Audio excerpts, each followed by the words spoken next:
ഊരാളുങ്കൽ സൊസൈറ്റിയോട് പറഞ്ഞാൽ ISROയ്ക്ക് റോക്കറ്റ് വരെ ഉണ്ടാക്കി കൊടുക്കും അവർ.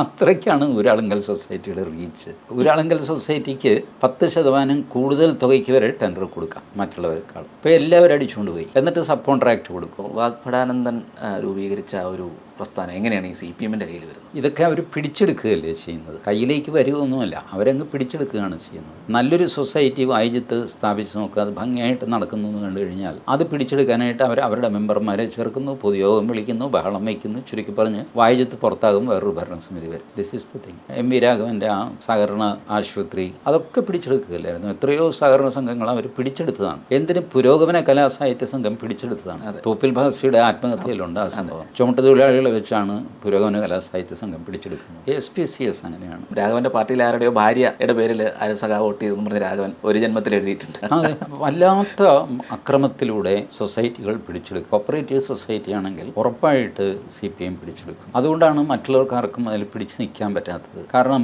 ഈ തിണ്ണമെടുക്കും അടിപിടിയും ഒക്കെ ഇതിൻ്റെയൊക്കെ എക്സ്പേർട്സാണ് ഇവർ. ബാക്കിയുള്ളവർ അത്രയും ആയിട്ടില്ല. പല സ്ഥലത്ത് അവരും തിരിച്ചടിക്കുന്നൊക്കെ ഉണ്ട്, കോൺഗ്രസ് ആണെങ്കിലും BJP ആണെങ്കിലും. ബട്ട് അതിൽ നമ്പർ 1 ആയിട്ട് നിൽക്കുന്നത് ഇവരാണ്. അതേസമയം അവർ ജനാധിപത്യത്തെ ചൊല്ലി ആണയിടുകയും ചെയ്യും.